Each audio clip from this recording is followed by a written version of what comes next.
Collision और projectile, तो कोई थ्योरी नहीं है यहाँ पे, कुछ ऐसे क्वेश्चंस हम देखेंगे जिसमें प्रोजेक्टाइल्स का कोलिजन हो रहा होगा, ठीक है। तो उससे रिलेटेड क्वेश्चंस हम यहाँ पे देखने वाले हैं। जैसे ये एग्जांपल आप देखेंगे तो आपको समझ में आ जाएगा मैं क्या बोल रहा हूँ। एक प्रोजेक्टाइल यहाँ से फेंका गया, आप देख सकते हो with initial velocity of 10 at an angle of 45 degree, ठीक है। टी इक्वल 0 पे ये प्रोजेक्टाइल को लॉन्च किया गया, फिर टी इक्वल टू 0.1 सेकंड पे, मतलब थोड़ी देर बाद एक बॉल को यहाँ से ड्रॉप किया गया फ्रॉम अ हाइट h, वो नीचे आएगा, ठीक है। क्वेश्चन ये है कि find h so that collision happens, तो कितने हाइट से इस बॉल को ड्रॉप करना चाहिए ताकि ये बॉल और ये प्रोजेक्टाइल कोलाइड कर जाए, ठीक है। कोलाइड कर सकते हैं क्या ये दोनों? बिल्कुल कर सकते हैं। हम देखें ये बॉल का पाथ होगा इस डॉटेड लाइन के लॉन्ग, और ये जो प्रोजेक्टाइल है उसका पाथ होगा ऐसे कुछ पाथ होना चाहिए इसका। तो इस पॉइंट पे अगर दोनों साथ साथ पहुंच जाए, ये प्रोजेक्टाइल और ये बॉल दोनों अगर साथ साथ यहां पे पहुंच जाए तो दोनों कोलाइड कर जाएंगे। तो ये बताना है कि ये हाइट कितनी होगी और कब कोलिजन होगा, टाइम ऑफ कोलिजन ये भी निकालना है। Also find time of collision. देखो ऐसे क्वेश्चंस को सॉल्व कैसे करते हैं आप ध्यान देंगे, थोड़ा सा लंबा होता है ऐसे क्वेश्चंस। आप सपोज करो t0 टाइम पे कोलिजन हो रहा है, ठीक है। तो इसका मतलब ये जो प्रोजेक्टाइल है वो t0 टाइम पे यहां होगा, ठीक है। तो उस प्रोजेक्टाइल का एनालिसिस करते हैं। देखो आपको प्रोजेक्टाइल का भी एनालिसिस करना पड़ेगा और इस बॉल का भी, दोनों का। तो सबसे पहले प्रोजेक्टाइल का एनालिसिस करते हैं। तो प्रोजेक्टाइल का एनालिसिस कैसे करेंगे हम? एक्स एक्सिस के लॉन्ग अलग और वाई एक्सिस के लॉन्ग अलग, ठीक है। तो एक्स एक्सिस के लॉन्ग प्रोजेक्टाइल की जो वेलोसिटी आएगी वो कंपोनेंट के बाद 10/√2 आएगी, और वाई एक्सिस के लॉन्ग जो वेलोसिटी आएगी वो भी 10/√2 आएगी। एक्सीलरेशन एक्स एक्सिस के लॉन्ग 0 होगा और वाई एक्सिस के लॉन्ग -10 होगा, ठीक है, कोई डाउट नहीं है इसमें। जब बॉल यहां से यहां आ जाएगी, तो देखिए जब बॉल यहां से यहां आ जाएगी यहां, तो एक्स एक्सिस के लॉन्ग उसका डिस्प्लेसमेंट कितना होगा? 1। तो एक्स एक्सिस के लॉन्ग उसका डिस्प्लेसमेंट हो जाएगा 1, ठीक है। और हमें टाइम निकालना है, तो निकल गया, टाइम तो निकल गया। कैसे निकल जाएगा? S = UT plus half AT square वाली इक्वेशन आप लगा दो। तो S आ गया इसका 1, U कितना है 10/√2 प्लस हाफ A इज 0, ये पूरा टर्म तो 0 ही हो जाएगा, 0। यहाँ पे ये T छूट गया, सॉरी। तो यहाँ से आप देख सकते हो T आ गया √2/10 सेकेंड्स, ये T0 आ गया। मतलब इतने टाइम पे कोलिजन होगा, क्योंकि इतने टाइम पे ये जो बॉल है वो यहाँ पहुंच गई होगी, सही है। तो क्वेश्चन का एक पार्ट तो सॉल्व हो गया, टाइम ऑफ कोलिजन, ठीक है। अब हमें बस ये हाइट निकालनी है, ये हाइट कितने हाइट से बॉल को ड्रॉप करना चाहिए। उसके लिए आप क्या करो, पहले प्रोजेक्टाइल का वाई एक्सिस के लॉन्ग में एनालिसिस करो और ये पता करो कि ये कोलिजन कितने हाइट पे होता है, ये जो डिस्टेंस है ये पता करो। जब प्रोजेक्टाइल यहां से ए से बी तक आता है तो ये जो है this is displacement along Y axis, displacement along Y axis, ठीक है, जो हमें नहीं पता है, लेकिन टाइम पता चल चुका है वहां पे कितने टाइम पहुंचता है, दैट इज √2/10, ठीक है। तो ये एस कैसे आएगा? S = UT plus half AT square से। तो we write displacement along Y axis is 10/√2, time is √2/10 minus half 10T square, that is 2/100। 2 से 2 कैंसिल, एक 10 कैंसिल, कितना आ जाएगा ये? देखिए 1 माइनस 1/10 मतलब 0.9 मीटर्स। ये डिस्टेंस जो है वो 0.9 मीटर्स आ गई, सही है। अब देखो, अब आप क्या करो, प्रोजेक्टाइल का बहुत एनालिसिस हो गया है, एक्स और वाई एक्सिस दोनों के लॉन्ग हो गया है। अब इस बॉल के एनालिसिस करने का टाइम है। तो बॉल का एनालिसिस ऐसे होगा कि इसको फेंका कब गया था? T = 0.1 सेकंड पे, और यहाँ पे वो कोलाइड कितने टाइम बाद करता है यहाँ पे, दैट इज √2/10 सेकंड पे। तो इस टाइम पे फेंका गया और इस टाइम पे वो यहाँ पे था, तो ये डिस्टेंस निकाली जा सकती है। देखो कैसे, इनिशियल वेलोसिटी उसकी 0 है, ठीक है, और यहां तक आने में उसको टाइम कितना लगा है, दैट इज √2/10 माइनस 0.1, तो ये हो जाएगा 0.14 माइनस 0.1, तो दिस इज एक्चुअली 0.04 सेकेंड, ठीक है। टाइम एक्सीलरेशन जो है वो कितना है? G, दैट इज अप्रोक्सीमेटली 10, ठीक है।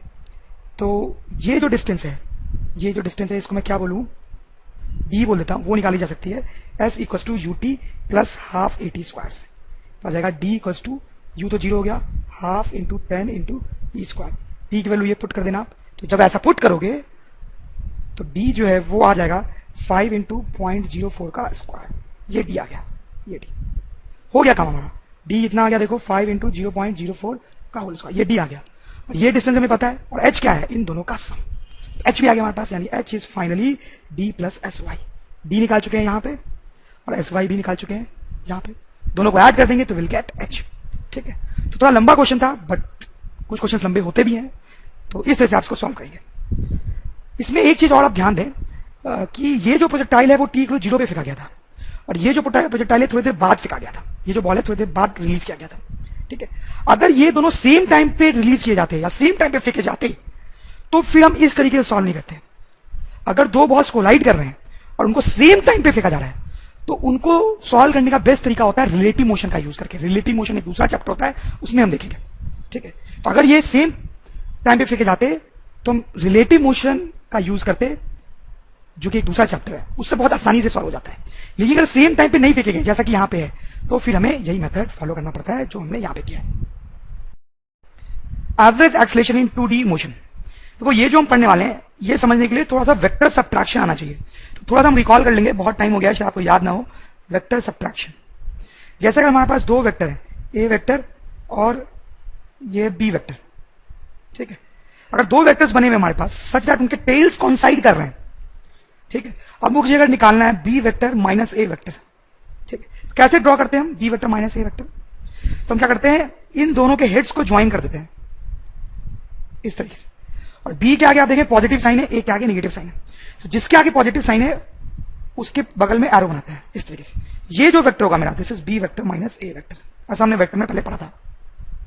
जैसे इस केस में ए वेक्टर माइनस बी वेक्टर बनाना है हमें, तो हम क्या करेंगे कि ए और बी दोनों के हेड्स को ऐसे ज्वाइन कर देंगे, और फिर इसका हेड किधर बनाएंगे, जिसके आगे पॉजिटिव साइन है, ए के आगे पॉजिटिव साइन है। तो ये हो गया हमारा ए वेक्टर माइनस बी वेक्टर। ध्यान रखें, ऐसा हम सिर्फ तब कर सकते हैं जब जिन दो वेक्टर्स को सब्ट्रैक्ट करना है उनके टेल कॉन्साइड कर रहे हैं। अब देखिए यहां पर भी दोनों के टेल कॉन्साइड कर रहे थे। जैसे इस केस में, छोटा सा क्वेश्चन पूछ रहा हूं मैं आपसे, इस केस में आप B vector minus A vector कैसे बनाएंगे? तो यहां पे आप देखे हो ए और बी का है टेल कॉन्साइड नहीं कर रहा है, दोनों का टेल कॉन्साइड नहीं कर रहा है। तो हम क्या करेंगे, इस बी को शिफ्ट करके बनाना पड़ेगा। हमें बी को इधर शिफ्ट करेंगे इस तरीके से, यहां पे बी को शिफ्ट करना पड़ेगा, ठीक है। तो बी को मैंने पैरेलली इधर शिफ्ट कर दिया। अब आप देखो ए और बी के टेल कॉन्साइड कर रहे हैं, अब दोनों के टेल कॉन्साइड कर रहे हैं, ठीक है। तो अब ए और बी के हेड्स को मैं से ज्वाइन कर दूंगा, और आरो किधर बनेगा, बी के तरफ। ये जो वेक्टर है ये हो जाएगा मेरा A vector, sorry B vector minus A vector. समझ लो बात, इस तरह से करना होता है। जैसे ये दो वेक्टर्स हैं, ए वेक्टर बी वेक्टर, और हमें क्या करना है, ए वेक्टर माइनस बी वेक्टर निकालना है। कैसे निकालेंगे, बहुत सिंपल है। ए और बी दोनों के आई वाले पार्ट को सब्ट्रैक्ट कर देंगे, तो हमारे पास आ जाएगा आई, और दोनों के जे वाले पार्ट को भी सब्ट्रैक्ट कर देंगे, तो फिर आ जाएगा जे, 1j, ठीक है। तो ये ए वेक्टर माइनस बी वेक्टर हो जाएगा। तो इस तरह से वेक्टर सब्ट्रैक्शन को अप्रोच किया जाता है। जैसे ये क्वेश्चन देखें, v1 vector is 4 metre per second towards north, v2 vector is 5 metre per second towards east, find v1 vector minus v2 vector, ठीक है। तो कैसे करेंगे आप देखें, तो पहले आप डायरेक्शन बना लें, north south east west. North south east west हमने डायरेक्शन बना लिया, ठीक है। अब बोल रहा है v1 वेक्टर टुवर्ड्स नॉर्थ है, तो v1 वेक्टर नॉर्थ की तरफ बना लें, v1 वेक्टर, और इसकी वैल्यू कितनी है 4। v2 वेक्टर ईस्ट की तरफ है, कितनी वैल्यू है 5, तो v2 वेक्टर हम ईस्ट की तरफ बना लेंगे, और इसकी वैल्यू कितनी है 5। अब हमें क्या करना है, v1 vector minus v2 vector लिखना है, v1 vector minus v2 vector. तो इसको तो ड्रॉ भी कर सकते हैं हम, कैसे, अब देखो v1 v2 दोनों का टेल कॉन्साइड कर रहा है, ठीक है। तो कैसे ड्रॉ कर सकते हैं इसको, दोनों के हेड को ज्वाइन कर देंगे, जैसे मैंने आपको बताया इस तरह से, और आर किधर बनेगा, जिसके आगे पॉजिटिव साइन मतलब v1, ठीक है। ये तो ये हो जाएगा मेरा v1 vector minus v2 vector, ये v1 vector minus v2 vector मैंने ड्रॉ कर लिया। और अगर लिखना हो तो कैसे लिखूंगा इसको, सो लिखने का स्टाइल ऐसा है कि पहले आप v1 वेक्टर को लिखो, v1 वेक्टर को लिखा जा सकता है 4j कैप, ठीक है, 4j cap minus v2 vector को लिखा सकता है 5i कैप। तो ये आ गया मेरा 4j cap minus 5i cap, ये v1 vector minus v2 vector, ठीक है। कई बार आपसे इसका मैग्नीट्यूड ही पूछा जा सकता है कि v1 vector minus v2 vector का मैग्नीट्यूड बताओ, तो मैग्नीट्यूड कैसे बताएंगे, उसका मैग्नीट्यूड निकालना हमने वेक्टर में पढ़ा था, वो हो जाएगा square root of 4 square plus 5 square, that is square root of 16 plus 25। Solve करेंगे, ये मैग्नीट्यूड आ जाएगा। अब अगर हम एवरेज एक्सेलरेशन की बात करें, तो एवरेज एक्सेलरेशन का फॉर्मूला होता है delta V upon delta T, change in velocity divide by change in time, जिसको हम ऐसे लिख सकते हैं कि final velocity minus initial velocity divided by time, सही है। दूसरी इंपॉर्टेंट बात ध्यान में रखने वाली है कि एक्सेलरेशन जो है वो वेक्टर क्वांटिटी है, ठीक है, और वेलोसिटी भी क्या है, वेक्टर क्वांटिटी। तो एक्सेलरेशन का जो डायरेक्शन होता है, direction of average acceleration is same as direction of delta V, ठीक है। तो एवरेज एक्सेलरेशन की डायरेक्शन वही होती है जो चेंज इन वेलोसिटी की डायरेक्शन होती है। जैसे एक दो क्वेश्चंस देखते हैं हम। जैसे ये क्वेश्चन आप देखें, इसमें एक कार है जो 4 मीटर पर सेकंड की स्पीड से इधर जा रही थी, ठीक है, एट t 0, फिर t 2 पे वो यहां पे है और 3 मीटर पर सेकंड की स्पीड से ऊपर जा रही है। हमें निकालना है magnitude and direction of average acceleration, magnitude and direction of average acceleration में निकालना है। क्या करेंगे आप देखें, बहुत सिंपल सा ही क्वेश्चन है। तो आप ऐसा लिखो कि इनिशियल वेलोसिटी को हम लिख सकते हैं कितना, 4i कैप, और फाइनल वेलोसिटी को कितना लिख सकते हैं, 3j कैप, सही है। तो अब देखो आप एवरेज एक्सेलरेशन, तो एवरेज एक्सेलरेशन को हम लिखेंगे final velocity minus initial velocity divide by delta we, that is 3j minus 4i divide by 2। ये हमारा एवरेज एक्सेलरेशन हो गया, ठीक है। इसका अगर मुझे मैग्नीट्यूड निकालना है तो मैं कैसे निकालूंगा, तो एवरेज एक्सेलरेशन का जो मैग्नीट्यूड होगा वो होगा क्या, आप देखें, स्क्वायर रूट ऑफ 3/2 का होल स्क्वायर प्लस 4/2 का होल स्क्वायर। इसको हम सॉल्व करेंगे तो ये हमारा आंसर हो जाएगा, that is magnitude of average acceleration. Direction निकालने के लिए आप क्या कर सकते हो, अब देखो इस तरह से बना सकते हो कि इनिशियल वेलोसिटी की डायरेक्शन ऐसी है, ये इनिशियल वेलोसिटी, फाइनल वेलोसिटी की जो डायरेक्शन है वो ऊपर की तरफ है, ठीक है। तो मैंने आपको बताया कि एवरेज वेलोसिटी का डायरेक्शन वही होता है जो डेल्टा वी का होता है। तो पहले आप डेल्टा वी बनाओ, डेल्टा वी। डेल्टा वी मतलब क्या है, इन दोनों को आपको सबट्रैक्ट करना पड़ेगा। तो इन दोनों को सबट्रैक्ट करने के लिए दोनों के टेल कॉन्साइड करने चाहिए। तो फाइनल वेलोसिटी को मैं ऐसे बना रहा हूं, उनके टेल कॉन्साइड करने के लिए, फाइनल वेलोसिटी, अब दोनों के टेल कॉन्साइड हो गए, ठीक है। अब डेल्टा वी कैसे बनेगा, final minus initial, final minus initial, तो इस तरीके से बनेगा, ठीक है। ये हो जाएगा मेरा final velocity minus initial velocity, मतलब डेल्टा वी। तो ये मेरे डेल्टा वी की डायरेक्शन है। तो यही क्या होगा, एक्सेलरेशन का भी डायरेक्शन होगा, एवरेज एक्सेलरेशन का। तो यही एवरेज एक्सेलरेशन का डायरेक्शन है, समझ लो, डायरेक्शन ऑफ एवरेज एक्सेलरेशन, ठीक है। तो मैग्नीट्यूड निकाल लिया हमने और ये डायरेक्शन भी निकाल लिया। तो देखिए ये एग्जांपल देखते हैं, इन तीनों केसेस में आपको एवरेज एक्सेलरेशन का डायरेक्शन बनाना है, एवरेज एक्सेलरेशन का डायरेक्शन। तो कैसे बनाएंगे आप देखो तीनों केसेस में, ठीक है। तो आप देखें पहले ऑब्जेक्ट इधर जा रहा था तो ये इनिशियल वेलोसिटी हो गई, बाद में ऑब्जेक्ट इधर जा रहा था तो ये फाइनल वेलोसिटी हो गई, ठीक है। तो ये इनिशियल वेलोसिटी वेक्टर और ये फाइनल वेलोसिटी वेक्टर, ठीक है। तो एवरेज एक्सेलरेशन कैसे निकलता है, average acceleration equals to delta V upon delta T, ठीक है। डेल्टा वी का मतलब है final velocity minus initial velocity, ठीक है। तो एवरेज एक्सेलरेशन के लिए हमें डेल्टा वी निकालना पड़ता है, मतलब फाइनल और इनिशियल वेलोसिटी को सबट्रैक्ट करना पड़ता है। तो दोनों को सबट्रैक्ट करने के लिए दोनों के टेल कॉन्साइड करने चाहिए, टेल, ठीक है। तो अभी टेल कॉन्साइड नहीं कर रहे हैं, तो मुझे इन दोनों वेक्टर्स को ऐसे रीड्रॉ करना पड़ेगा ताकि उनके टेल्स कॉन्साइड करने लगे। तो देखो मैं क्या कर रहा हूं, फाइनल वेलोसिटी को ऐसे बना रहा हूं, ये जैसे था, और इनिशियल वेलोसिटी को इधर इधर की तरफ शिफ्ट करके बना रहा हूं, तो ये इनिशियल वेलोसिटी हो गया, ठीक है। अब दोनों को सबट्रैक्ट करना है तो हम क्या करेंगे, दोनों के हेड्स को ज्वाइन कर देंगे, आरो की तरफ बनाएंगे जिसके साथ पॉजिटिव साइन है, मतलब ऐसे। तो ये डेल्टा वी हो गया, तो ये डेल्टा वी की डायरेक्शन है। तो यही जो है एवरेज एक्सेलरेशन की भी डायरेक्शन होगी, यही जो है वो एवरेज एक्सेलरेशन की भी डायरेक्शन है, इधर की तरफ, ये ऑरेंज लाइन चलो, ठीक। वही काम यहां पे भी करेंगे।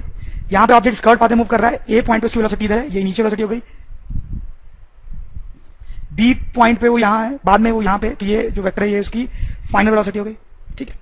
फिर से एवरेज एक्सेलरेशन निकालने के लिए मुझे दोनों को सबट्रैक्ट करना पड़ेगा, जैसे मैंने यहां पे किया था। तो उसके लिए दोनों के टेल्स कॉन्साइड करने चाहिए। देखो मैं दोनों को रीड्रॉ करूंगा, इनिशियल वेलोसिटी को मैं एज इट इज बना रहा हूं ऐसे, फाइनल वेलोसिटी को देखो मैं शिफ्ट करूंगा यहां से यहां, यहां से ध्यान देना आप, इस तरीके से यहां शिफ्ट कर रहा हूं फाइनल वेलोसिटी को, यहां से यहां। तो देखो शिफ्ट करके ऐसे मेरा फाइनल वेलोसिटी आ गया, ठीक है। फाइनल को मैंने इधर शिफ्ट किया, शिफ्ट करके इधर बना दिया। अब दोनों के टेल कॉन्साइड कर रहे हैं, अब दोनों को मैं सबट्रैक्ट कर सकता हूं। सबट्रैक्ट करने के लिए दोनों का हेड ज्वाइन कर रहा हूं और पॉजिटिव साइन जो है वो फाइनल की तरफ होता है, तो ये इधर। तो ये डेल्टा वी की डायरेक्शन हो गई, ये डेल्टा वी है। तो एक्सेलरेशन, एवरेज एक्सेलरेशन की डायरेक्शन भी यही होगी, एवरेज एक्सेलरेशन नीचे की तरफ। वैसे इसके से भी हम कर सकते हैं, वही काम करना है। ये इनिशियल वेलोसिटी है और ये जो है वो हमारा फाइनल वेलोसिटी है, ठीक है। सॉरी ये इनिशियल वेलोसिटी गलत लिख दिया मैंने। अब मुझे क्या करना है, दोनों को सबट्रैक्ट करना है। सबट्रैक्ट करने के लिए दोनों के टेल कॉन्साइड करने चाहिए। तो इसको शिफ्ट करना पड़ेगा मुझे, इसको शिफ्ट करके मैं, अब देखिए ऐसे बनाया जा सकता है, इस तरीके से। देखो इसको मैंने पैरेलली शिफ्ट कर दिया है, तो यहाँ क्लीनली बना लेता हूं मैं। तो इनिशियल वेलोसिटी को मैंने वापस यहाँ बना दिया, फाइनल वेलोसिटी को यहाँ बना लिया। अब क्या करूंगा मैं, दोनों के टेल कॉन्साइड कर रहे हैं तो मैं इसको सबट्रैक्ट कर सकता हूँ इस तरीके से। ये फिर मैंने इसको फाइनल लिख दिया, पता नहीं मैं क्यों ऐसी गलती बार बार कर रहा हूँ आज। तो ये इनिशियल था, तो ये मैंने दोनों को सबट्रैक्ट कर दिया, एरो जो है वो फाइनल की तरफ बनेगा, फाइनल की तरफ। तो ये मेरा डेल्टा वी हो गया। तो यही जो है वो एवरेज एक्सेलरेशन की डायरेक्शन होगी, ठीक है। तो इस तरह से आप एवरेज एक्सेलरेशन की डायरेक्शन बना सकते हो। आपको बस क्या करना है, इनिशियल और फाइनल वेलोसिटी को सबट्रैक्ट करना है, तो जो डेल्टा वी की डायरेक्शन होगी वही एवरेज एक्सेलरेशन की भी डायरेक्शन होती है। ये क्वेश्चन देखें आप, a car moving towards east, बोला जा रहा है कार ईस्ट की तरफ चल रही है। तो जैसे ही ऐसा कुछ आपको दिखे ना, आप तो क्या करो, अपना डायरेक्शन बना लो। तो ये नॉर्थ, ये साउथ, ये ईस्ट और ये वेस्ट। बोला जा रहा है car is moving towards east, east, तो कार ईस्ट की तरफ चल रही है, ठीक है। तो ये कार की इनिशियल वेलोसिटी है, ठीक है। टर्न्स टुवर्ड्स नॉर्थ, तो नॉर्थ की तरफ टर्न कर जाती है ऐसे, ठीक है। तो नॉर्थ की तरफ टर्न होगा, ये फाइनल वेलोसिटी, ठीक है। Find magnitude of change in velocity, तो चेंज इन वेलोसिटी का मैग्नीट्यूड निकालना है। इफ स्पीड इज कांस्टेंट 2, तो स्पीड कांस्टेंट रहती है, मतलब इनिशियल वेलोसिटी भी 2 थी और फाइनल वेलोसिटी भी 2 थी। आप समझ लो क्या है यहाँ पे, कार की स्पीड चेंज नहीं हो रही है, पहले भी कार 2 की स्पीड से चल रही थी, बाद में भी कार 2 की स्पीड से चल रही है, हमें चेंज इन वेलोसिटी का मैग्नीट्यूड निकालना है। तो सबसे पहले आप ये सोचें, क्या वेलोसिटी चेंज हो रही है? देखो बिल्कुल हो रही है, स्पीड चेंज नहीं हो रही है, स्पीड 2 पे ही है, लेकिन वेलोसिटी का डायरेक्शन भी होता है, पहले वेलोसिटी की डायरेक्शन इधर थी, बाद में वेलोसिटी की डायरेक्शन इधर है, मतलब वेलोसिटी का डायरेक्शन चेंज हो रहा है। तो अगर वेलोसिटी का डायरेक्शन चेंज हो रहा है तो हम बोलेंगे वेलोसिटी चेंज हो रही है, ठीक है। तो वही चेंज इन वेलोसिटी निकालनी है। तो क्या लिखेंगे हम? देखो हम लिखेंगे change in velocity is equal to final velocity minus initial velocity.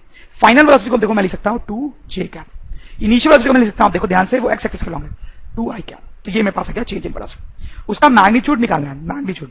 तो मैग्नीट्यूड तो आप देख ही सकते हो, वेक्टर से निकल जाएगा इसका, square root of 2 square plus 2 square, इसको आप सॉल्व करोगे तो 2√2 हमारा आंसर देगा। तो this is magnitude of change in velocity. तो इसमें इंपॉर्टेंट पॉइंट ये है कि स्पीड चेंज नहीं हो रही है, लेकिन क्योंकि डायरेक्शन चेंज हो रही है, वेलोसिटी की डायरेक्शन, इसलिए वेलोसिटी चेंज हो रही है और उसका मैग्नीट्यूड इतना है।